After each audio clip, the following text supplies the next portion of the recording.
Hello friends, good morning. আশা করি খুবই ভালো আছো, আমিও ভালো আছি। আজ ফার্স্ট আমি একটু সাজুগুজি করেছি। বিকাল 4:30 বেজে গেছে, তো দোকানে চলে এসেছি আমি। তো ভাবলাম একটু কথা বলার ভিডিও করি, কারণ কি টাইম তো পাস হয় না, আমাদের একটা হ্যাবিট হয়ে গেছে রিলস বানানো। তেমনি আজকে না আমি একটু সাজুগুজি করে ভিডিওটা তৈরি করেছি। সাজুগুজি বলতে ড্রেস কিছুই চেঞ্জ করিনি, কারণ ড্রেস চেঞ্জ করতে গেলে এতটাই সময় লাগে যে কি বলবো, সাইডে কাউকে দরকার হয়। তো সাজতে নিজেই পারি, অসুবিধা নেই, যেটুকু পারি নিজের চলে। তো এখন তো বাঁ হাত দিয়ে একটু সাজুগুজি করে আমি রিলসটা তৈরি করলাম, এটাই ব্যাপার। আর দোকানে তো অলরেডি আমি চলে এসেছি। তা ভাবলাম তোমাদের সঙ্গে একটু আমি কথা শেয়ার করি, কারণ মনের কথা শেয়ার না করলে আমিও থাকতে পারি না, এমনই ব্যাপার।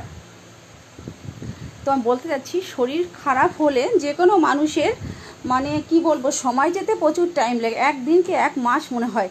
তা আমার এই যে 4-5 মাসের দৌড়াদৌড়ি করলাম আমি যে কোনো কারণবশত নিজের শরীরের জন্য, তো আমার কাছে মনে হচ্ছে 1 বছর লেগে গেছে, আমি অনেক পিছিয়ে গেছি, এমনই ব্যাপার। তো সত্যি বলছি, অসুস্থতার কারণে নিজের মনটা অনেক খারাপ হয়ে গেছে, যে আমি আর কিছুই কি বলবো, সময়টা যদি না যায় তবে কীরকম মনে হতে পারে, মনটা অনেক ছোট হয়ে যায়। তেমনি আমার মনটা এতটাই ছোট হয়ে গেছে, তোমাদের আমি বলে বোঝাতে পারবো না। তো আজকে মনে করলাম কি, যে একঘেয়ে ভিডিও তৈরি করছি, একই পড়া, তো পড়ে আমি থাকবো ঠিকই, কিন্তু